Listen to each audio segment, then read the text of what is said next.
السلام علیکم ورحمۃ اللہ وبرکاتہ۔ الحمد للہ نحمده ونستعینه ونستغفره ونؤمن به ونتوکل علیہ ونعوذ باللہ من شرور انفسنا ومن سیئات اعمالنا من يهده اللہ فلا مضل له ومن يضلله فلا هادي له ونشهد أن لا إله إلا الله وحده لا شريك له ونشهد أن سيدنا وحبيبنا ومولانا محمدا عبده ورسوله صلی اللہ تعالی علی خیر خلقہ محمد وآلہ واصحابہ اجمعین، اما بعد فاعوذ باللہ من الشیطان الرجیم، بسم اللہ الرحمن الرحیم۔ انما يريد الله ليذهب عنكم الرجس اهل البيت ويطهركم تطهيرا، صدق الله مولانا العظیم۔ محترم حضرات علماء اکرام اور اقرا ٹی وی چینل کے ناظرین، سب سے پہلے میں ہمارے انتہائی محترم اور مکرم حضرت مولانا امام قاسم صاحب اور اقرا ٹی وی چینل کی پوری ٹیم کو مبارکباد پیش کرتا ہوں کہ آپ حضرات نے محرم کے اس مہینے میں ایک بہت ہی خوبصورت عنوان پیغام محرم کے عنوان سے اس مجلس کا انعقاد کیا ہے، جو لائیو نشر ہو رہی ہے۔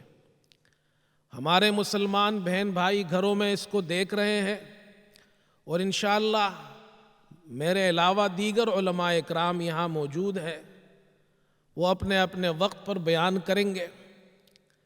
ایک اچھا کام یہ بھی ہے کہ یہ جو ایام آتے ہیں، ان ایام میں حضرات صحابہ اکرام کے حوالے سے ہو یا دیگر حوالے سے ہو، اس پر اس قسم کے مثبت پروگرام پیش کرنے سے فائدہ یہ ہوتا ہے کہ ہمارے مسلمانوں کو صحیح معلومات فراہم کی جاتی ہے، اور موقع کی مناسبت سے یہ معلوم ہوتا ہے کہ ہمیں اس موقع پر کیا کرنا چاہیے۔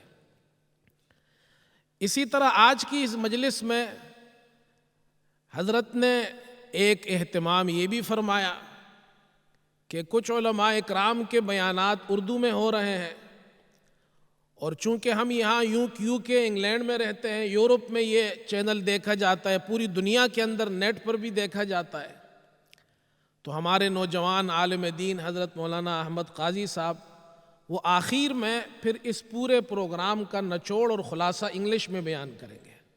So there will be inshallah English translation at the end of this program, and it will be delivered by our brother Sheikh Hazrat Maulana Ahmad Qazi Sahab. He will inshallah give speech, and he will conclude the program, and he will deliver the summary of the all speeches which are delivering in Urdu. میں شان اہل بیت کے حوالے سے اس موضوع پر چند گزارشات پیش کرنا چاہتا ہوں۔ میری کوشش یہ ہوگی کہ میں مختصر وقت میں شان اہل بیت کا آغاز محمد صلی اللہ علیہ وسلم کے گھر سے شروع کروں اور کربلا کے میدان میں ختم کروں، کیونکہ اہل بیت ہمیں محمد صلی اللہ علیہ وسلم کے گھر میں بھی نظر آتے ہیں، اور اہل بیت اور آل رسول ہمیں کربلا میں بھی نظر آتے ہیں، اور اس درمیان میں جو باتیں ہیں وہ کیا ہے اور ہمیں کیا سمجھنا ہے، اور محرم کا یہ جو پیغام محرم ہے ہمارے لیے اس میں کیا پیغام ہے۔ تو پہلا پیغام جو میں نے آیت کریمہ پڑھی اسی آیت کے اندر موجود ہے۔ اللہ تعالیٰ نے اہل بیت کا ذکر کیا ہے۔ اہل بیت عربی زبان کا لفظ ہے، اور اہل بیت کا معنی ہے گھر والے۔ اہل بیت کو اگر آپ انگلش میں ٹرانسلیٹ کریں تو اس کا معنی ہے فیملی، فیملی ممبرز۔ اب کس کے گھر والے، کس کے فیملی ممبرز؟ تو محمد صلی اللہ علیہ وسلم کے گھر والے، اور آپ صلی اللہ علیہ وسلم کے فیملی ممبرز کو اللہ نے قرآن میں اہل بیت کے ٹائٹل سے ڈسکرائب کیا ہے، اور مراد اس سے محمد صلی اللہ علیہ وسلم کی بیویاں اور آپ کی ازواج مطہرات ہے۔ سورہ احزاب کا یہ رکوع جس میں یہ آیت ہے، اس میں ازواج مطہرات کا ذکر ہو رہا ہے۔ رکوع کے آغاز میں ہی اللہ فرما رہے یا ایھا النبی قل لازواجک، اے نبی آپ اپنی ازواج مطہرات سے یہ فرما دیجئے۔ تو وہ جو احکامات آ رہے ہیں وہ آپ کی ازواج سے متعلق ہے۔ میں اس تفصیل میں نہیں جاتا، اسی آیت تطہیر پر آتا ہوں۔ اللہ تعالیٰ حضرت صلی اللہ علیہ وسلم کی ازواج مطہرات امہات المومنین کی عظمت کو بیان کرتے ہوئے یہ ارشاد فرما رہے ہیں انما یرید اللہ لیذہب عنکم الرجس اہل البیت۔ اللہ تعالیٰ یہ چاہتے ہیں کہ اے اہل بیت، اے پیغمبر کے گھر والوں، اللہ یہ چاہتے ہیں کہ تم سے رجس اور گندگی کو دور کر دے اور تمہیں اچھی طرح پاک کر دے۔ اللہ تعالیٰ نے یہ مقام حضور صلی اللہ علیہ وسلم کی ازواج مطہرات کو عطا فرمایا ہے کہ وہ پاکیزہ شخصیات ہے، وہ اللہ کے یہاں طاہرات ہے، پاک صاف ستھری شخصیات ہے۔ یہ پیغام ہے محرم کا کہ ہمیں یہ عقیدہ رکھنا ہے ازواج مطہرات کے بارے میں۔ جب یہ آیت کریمہ نازل ہوئی، حضرت صلی اللہ علیہ وسلم تو بہت خوش ہوئے۔ اللہ نے ان کی بیویوں کے بارے میں یہ ارشاد فرمایا، تو آپ یہ چاہتے تھے کہ یہ مقام میری بیٹی فاطمہ کو بھی ملے، آپ یہ چاہتے تھے کہ یہ مقام حضرت علی کو بھی ملے، آپ یہ چاہتے تھے کہ یہ مقام حسن اور حسین رضی اللہ عنہما جو میرے نواسے ہیں ان کو بھی ملے۔ تو آپ نے حضرت علی، حضرت فاطمہ، حضرت حسن اور حضرت حسین کو اپنے گھر بلایا۔ یہ ہے اہل بیت۔ بیویوں کو تو اللہ نے فرمایا یہ پاکیزہ شخصیات ہے، اللہ نے ان کو اپنے گھر اللہ کے رسول صلی اللہ علیہ وسلم نے انہیں اپنے گھر بلایا، حضرت علی، حضرت فاطمہ، حضرت حسن حسین رضی اللہ عنہم، اور چادر میں ان کو اپنے ساتھ اندر شامل فرمایا، اور اللہ تعالیٰ سے دعا فرمائی اللہم ہؤلاء اہل بیتی فطہرہم تطہیرا، اے اللہ یہ میرے اہل بیت ہے، انہیں اچھی طرح پاک کر دے۔ آپ صلی اللہ علیہ وسلم یہ چاہتے تھے کہ جو آیت ازواج مطہرات کے بارے میں اتری ہے وہ فضیلت میری بیٹی کو، میرے نواسوں کو اور حضرت علی کو بھی حاصل ہو جائے۔ اللہ نے وہ فضیلت انہیں بھی عطا فرمائی۔ معلوم ہوا ازواج مطہرات کی طہارت اور پاکیزگی کو اللہ نے بیان کیا ہے، اور حضرت علی اور فاطمہ اور حسن حسین رضی اللہ عنہم اجمعین کی پاکیزگی کو محمد صلی اللہ علیہ وسلم نے بیان کیا ہے۔ ہم ان تمام اہل بیت کی پاکیزگی کے قائل ہیں اور یہ ہمارا عقیدہ ہے۔ یہ پیغام ہے محرم کا۔ میرے دوستو، اہل بیت کے اندر جیسے میں نے عرض کیا رسول اللہ صلی اللہ علیہ وسلم کی بیویاں ہیں اور آپ کے نواسے بھی شامل ہیں، اور حضرت حسین رضی اللہ عنہ چونکہ محرم کی 10ویں تاریخ کو شہید ہوئے ہیں، تو اس حوالے سے ہمیں چند باتیں اور بھی سیکھنے کو ملتی ہے اہل بیت کے حوالے سے۔ خصوصاً اس ملک میں ہم رہتے ہیں، ہمارے یہاں بہت سے ایشوز ہیں ہمارے لیے۔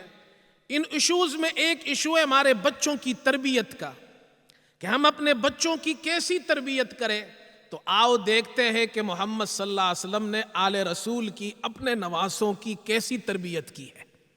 یہ ہمیں سیکھنے کی چیزیں ہیں، محرم کا یہ پیغام ہے۔ حضرت حسن اور حسین رضی اللہ عنہما دونوں بھائی ہیں۔ حضرت حسن کی پیدائش سن 3 ہجری میں، حضرت حسین رضی اللہ عنہ کی پیدائش 4 ہجری میں ہے، دونوں میں 1 سال کا فرق ہے۔ پہلی چیز جو ہمیں سیکھنے کی ہے وہ یہ جب بچے پیدا ہو تو حضرت صلی اللہ علیہ وسلم کی تعلیمات کیا ہے، میں خلاصتاً باتیں عرض کروں گا تاکہ مختصر وقت میں ہم زیادہ باتیں سیکھ لیں۔ 5 چیزیں بچے کی پیدائش پر حضور صلی اللہ علیہ وسلم نے ہمیں سکھائی ہے۔ حضرت حسن اور حسین رضی اللہ عنہما کی پیدائش پر آپ نے وہ 5 کام کیے ہیں۔ نمبر 1، تحنیک فرمائی، جس کو اردو میں ہم گھٹی کہتے ہیں، بچوں کو شہد چٹواتے ہیں، نومولود بچے کو میٹھا کھلاتے ہیں۔ حافظ ابن کثیر فرماتے ہیں حضرت حسین کی گٹھی اور تحنیک حضور صلی اللہ علیہ وسلم نے فرمائی۔ نمبر 2، حضرت حسن کی پیدائش ہوئی، آپ صلی اللہ علیہ وسلم نے ان کے کان میں اذان دی۔ حضرت حسین رضی اللہ عنہ کی پیدائش ہوئی، آپ نے ان کے کان میں اذان دی۔ یہ 2 سنتیں ہو گئی۔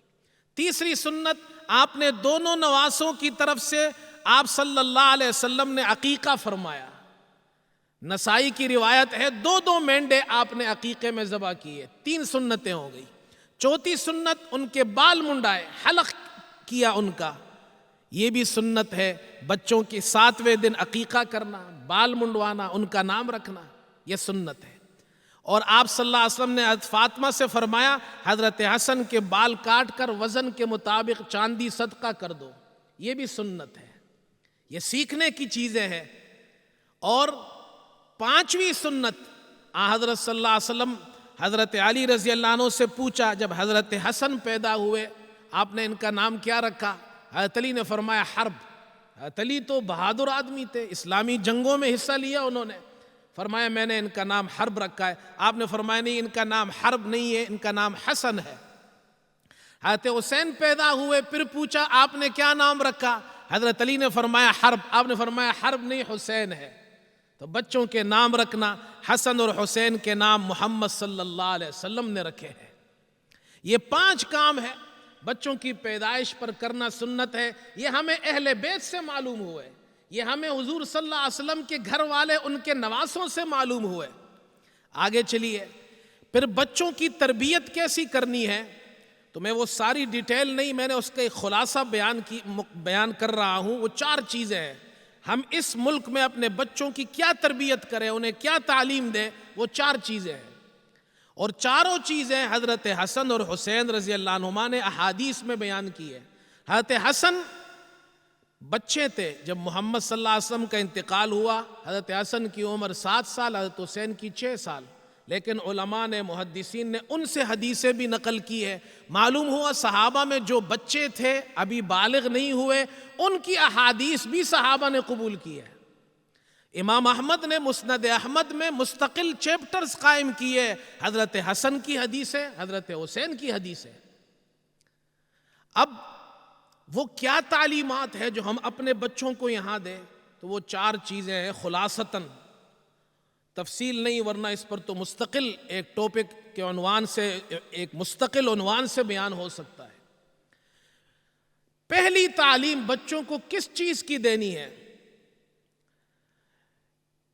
ایک مرتبہ حضرت حسن رضی اللہ عنہ سے کسی نے پوچھا کہ محمد صلی اللہ علیہ وسلم کی کوئی بات آپ کو یاد ہے؟ آپ تو چھوٹے بچے تھے۔ فرمایا ہاں مجھے یاد ہے، میں آپ صلی اللہ علیہ وسلم کے ساتھ جا رہا تھا، میں چھوٹا بچہ تھا، میں نے صدقات زکوٰۃ کی ایک کھجور اٹھا کر منہ میں ڈال لی، آپ صلی اللہ علیہ وسلم نے فرمایا اسے پھینک دو، یہ ہمارے لیے محمد صلی اللہ علیہ وسلم اور آل محمد کے لیے حلال نہیں ہے۔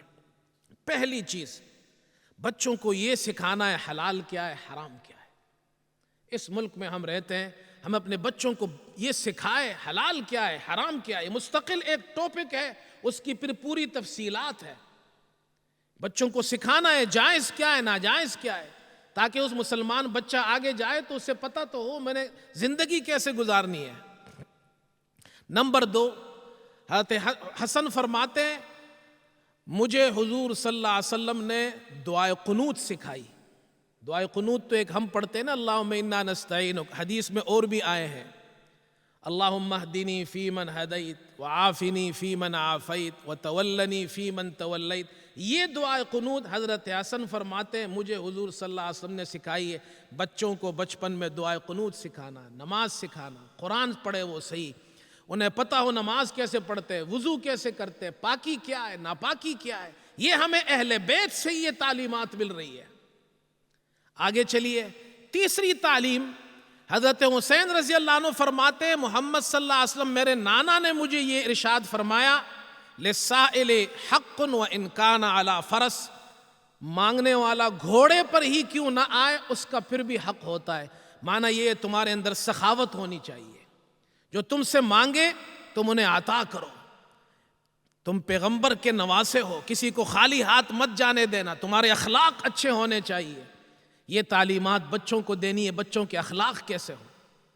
چوتھی تعلیم، حضرت حسین فرماتے میرے نانا نے مجھ سے فرمایا، جب کوئی مصیبت کسی مسلمان کو پہنچے اور اس پر زمانہ گزر جائے اور کافی زمانے بعد، سالوں بعد وہ اسے یاد کرے اور انا للہ و انا الیہ راجعون پڑھے، اللہ اس وقت اس انا للہ پڑھنے پر بھی وہ اجر عطا فرماتا ہے جو مصیبت کے وقت صبر کرنے پر اجر ملتا ہے۔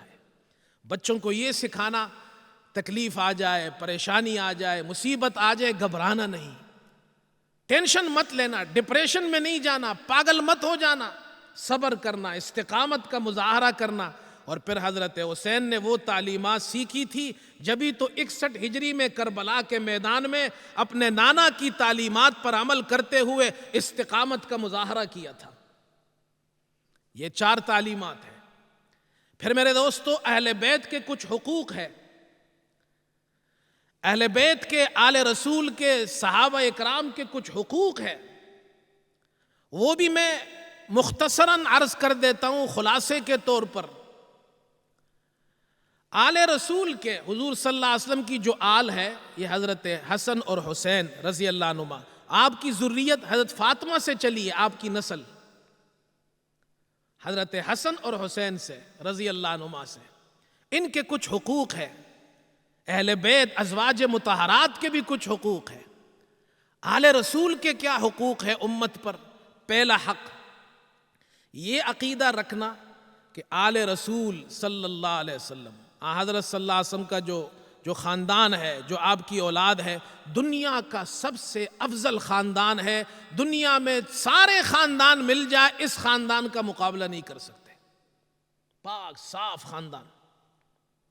دوسرا حق، آل رسول کے لیے زکوٰۃ، صدقات کو اللہ نے حلال نہیں کیا۔ آپ نے فرمایا صدقات لوگوں کا میل ہے، یہ محمد صلی اللہ علیہ وسلم اور آل محمد کے لیے حلال نہیں ہے۔ تیسری تعلیم آل رسول حضور صلی اللہ علیہ وسلم کی اولاد کے حوالے سے وہ یہ ہے، درود شریف میں جب ہم درود پڑھتے ہیں محمد صلی اللہ علیہ وسلم پر تو اس میں آل رسول بھی آپ صلی اللہ علیہ وسلم نے شامل فرمایا، اللہم صلی علی محمد وعلی آل محمد۔ اسی طرح اللہم بارک علی محمد وعلی آل محمد۔ یہ 3 بڑے حقوق ہیں۔ ازواج مطہرات جو حضور صلی اللہ علیہ وسلم کی بیویاں ہیں، آپ کی گھر والیاں ہیں، آپ کے اہل بیت ہے، آپ کی فیملی ہے، آپ کی بیویاں ہیں، ان کے بھی 3 حقوق ہیں۔ وہ 3 بڑے عقائد ہیں جو قرآن میں اللہ نے نص میں بیان کیے ہیں۔ پہلا جو میں نے آیت پڑھی تھی، انما یرید اللہ لیذھب عنکم الرجس اہل البیت ویطہرکم تطہیرا، یہ عقیدہ رکھنا کہ دنیا کی تمام خواتین میں سب سے پاک، صاف اور افضل خواتین محمد صلی اللہ علیہ وسلم کی ازواج مطہرات ہیں۔ اور اسی طرح آپ کے نواسے بھی ہے، آپ کی بیٹی بھی ہے، حضرت علی بھی ہے، کیونکہ آپ نے بھی انہیں بھی اس آیت میں دعا کر کے شامل فرمایا۔ دوسرا عقیدہ امہات المومنین کے بارے میں اللہ نے خود قرآن میں فرمایا کہ نبی کی بیویاں یہ امت کی مائیں ہیں، النبی اولا بالمومنین من انفسہم وازواجہ امہاتہم۔ تیسرا حق اور عقیدہ ان کا یہ ہے، لا تنکحوا ازواجہ من بعدہ ابدا، نبی کی بیویاں یہ وہ محترم اور مقدس ہستیاں ہیں کہ نبی صلی اللہ علیہ وسلم کے انتقال کے بعد یہ کسی اور سے ان کی شادی اور نکاح نہیں ہو سکتا۔ اسی طرح میرے دوستو، صحابہ اکرام کے ہم پر 6 حقوق ہیں، یہ ہر مسلمان کو سیکھنے چاہیے کہ صحابہ وہ جماعت ہے جو محمد صلی اللہ علیہ وسلم کی صحبت یافتہ جماعت ہے۔ ان کے ہم پر کیا حقوق ہے؟ پہلا حق، صحابہ کے بارے میں یہ عقیدہ رکھنا کہ امت کے اندر سب سے افضل طبقہ صحابہ کی جماعت ہے. کنتم خیر امت اخرجت للناس، یہ اول درجے میں صحابہ کے بارے میں نازل ہوئی ہے. دوسرا حق صحابہ کا، صحابہ کے بارے میں یہ عقیدہ رکھنا تمام صحابہ جنتی ہے. یہ نص قرآن نے بیان کیا اسے، لا یستوی منکم من انفق من قبل الفتح وقاتل اولئک اعظم درجۃ من الذین انفقوا من بعد وقاتلوا وکلا وعد اللہ الحسنی. اللہ نے سب سے حسنہ یعنی جنت کا وعدہ کیا ہے جو فتح مکہ سے پہلے ایمان لائے، جو فتح مکہ کے بعد ایمان لائے. یہ عقیدہ رکھنا، یہ سب جنتی ہے، سب سے اللہ راضی ہے. تیسرا عقیدہ صحابہ اکرام کے بارے میں، تمام صحابہ عادل ہے. الصحابۃ کلہم عدول، ان کی عدالت اللہ نے اور اللہ کے نبی صلی اللہ علیہ وسلم نے قرآن اور حدیث میں بیان کی ہے. دیکھو امام بخاری روایت میں عادل ہے، امام مسلم عادل ہے، ان کی عدالت محدثین بیان کرتے ہیں. راویوں کی عدالت علماء اور ائمہ جرح و تعدیل بیان کرتے ہیں. لیکن قربان جائیے صحابہ محمد صلی اللہ علیہ وسلم کے وہ راوی ہیں جن کی عدالت اللہ نے بیان کی ہے اور اللہ کے نبی صلی اللہ علیہ وسلم نے بیان کی ہے. ان کی تعدیل کے لیے ہمیں کسی انسان کی، کسی محدث کی، کسی امام کی ضرورت نہیں ہے. نہ ان پہ جرح ہو سکتی ہے، نہ ان کی کوئی تعدیل کرنے کی ضرورت ہے. تو اللہ نے ان کی عدالت بیان کی ہے. یہ تین عقیدے ہو گئے، تین حق ہو گئے. چوتھا حق صحابہ کا اتباع کرنا، وہی کامیابی کا راستہ ہے. صحابہ کو چھوڑ کر اگر ہم دوسرا راستہ اختیار کریں تو ہم کامیاب نہیں ہو سکتے. والسابقون الاولون من المہاجرین والانصار والذین اتبعوہم، اتباع، صحابہ کی اتباع کا حکم اللہ نے قرآن میں دیا ہے.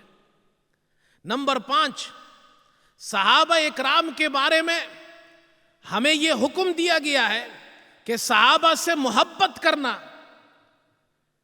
حدیث میں آتا ہے آپ صلی اللہ علیہ وسلم نے فرمایا حب الانصار من الایمان، انصار سے محبت کرنا ایمان کی علامت ہے، ان سے محبت کرنا. چھٹا عقیدہ اور چھٹا حق وہ یہ ہے صحابہ کے بارے میں سب و شتم، ان کی تنقید سے اپنے آپ کو دور رکھنا. یہ حق ہے صحابہ کا. حضور صلی اللہ علیہ وسلم نے اس سے منع فرمایا لا تسبوا اصحابی، میرے صحابہ کو برا بلا مت کہو. اس ذات کی قسم جس کے قبضے میں محمد صلی اللہ علیہ وسلم کی جان ہے، اگر تم احد پہاڑ کے برابر سونا خرچ کرو تو میرے صحابہ کے ایک مٹھی یا 2 مٹھی جو صدقہ کرے اس کے برابر تم ثواب نہیں پا سکتے. 6 حقوق ہے. یہ پیغام محرم ہے آل رسول کی، ازواج مطہرات اور صحابہ اکرام کے یہ حقوق. میں نے عرض کیا تھا آخر میں کربلا میں وہاں جا کے ختم کروں گا. وہاں اہل بیت ہمیں کیا سبق دے رہے ہیں.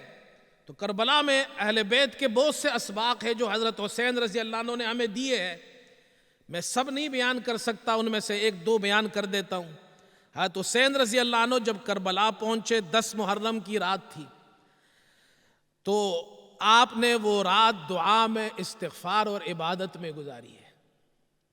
حافظ ابن کثیر نے وہ پوری ڈیٹیل بیان کی ہے. جب وہ لوگ آئے آپ سے بات کرنے، آپ نے عباس بن علی سے فرمایا انہیں واپس کر دو، میں آج کی رات عبادت کرنا چاہتا ہوں، یہ عبادت کی رات ہے. حضرت حسین نے یہ رات اس طرح گزاری ہے. دوسرا سبق، آپ نے اسی رات اپنے رشتہ داروں سے کہا تم رات کی تاریکی میں چلے جاؤ، یہ میرے پیچھے آئے ہیں، تمہیں کچھ نہیں، تم چلے جاؤ، میری اجازت ہے. انہوں نے کہا یہ ہو نہیں سکتا، ہم آل رسول کو چھوڑ کر چلے جائے، ہماری جان آپ پر فدا ہو. اور انہوں نے اپنی جان آپ پر فدا کر دی. کربلا میں اہل بیت نے ہمیں سبق دیا ہے. آج اگر ہمارے خاندان والے، ہمارے رشتہ دار، ہمارے فیملی ممبرز اگر یہی سیکھ لے تو ہمارے بہت سے مسائل حل ہو جائیں گے. رشتہ دار وہ ہوتے جو مصیبت میں آپ کے ساتھ کھڑے ہوں، خوشی میں تو ہر آدمی آپ کے ساتھ ہوتا ہے. حضرت حسین نے کربلا میں ان کے رشتہ داروں نے سبق دیا ہے، رشتہ دار وہ ہے جو آپ کے ساتھ مصیبت میں. کربلا سے بڑی اور مصیبت کیا ہوگی؟ تلواریں وہاں پر سب کے گھروں پر سروں پر کھڑی ہے اور وہ حسین کو چھوڑنے کے لیے تیار نہیں. یہ کربلا کا سبق ہے. پھر کربلا کا تیسرا سبق، حضرت حسین جب 10ویں تاریخ کو جنگ شروع ہوئی، ظہر کا وقت آیا، آپ نے فرمایا ان سے کہو کہ نماز کے لیے جنگ روک دیں، ہم نماز پڑھتے ہیں. تو اس میں سے ایک بدبخت نے یہ کہا نعوذ باللہ، اللہ تمہاری نماز قبول نہیں کرے گا. حبیب بن مظاہر، یہ عاشق تھا حضرت حسین کا، ان کی جماعت میں تھا، یہ کھڑا ہوا، انہوں نے کہا بدبخت، یہ آل رسول ہے، نمازیں تو ان کی قبول ہوتی ہے، تجھ جیسے بدبختوں کو اللہ قبول نہیں کرے گا، تمہاری نمازوں کو قبول نہیں کرے گا. مقابلہ شروع ہوا، حبیب بن مظاہر نے اس کا سر قلم کر دیا. اس نے آ کر انہوں نے چاروں طرف سے حملہ کر کے اس عاشق کو شہید کر دیا. یہ نماز کے لیے شہید ہوئے ہیں. کربلا کا سبق ہے، اہل بیت کا سبق ہے، نماز نہیں چھوڑنی ہے. یہ چند باتیں میں نے عرض کی ہے. اللہ تعالیٰ سے دعا ہے اللہ تعالیٰ ہم سب کو عمل کی توفیق نصیب فرمائے. وآخر دعوانا ان الحمد للہ رب العالمین.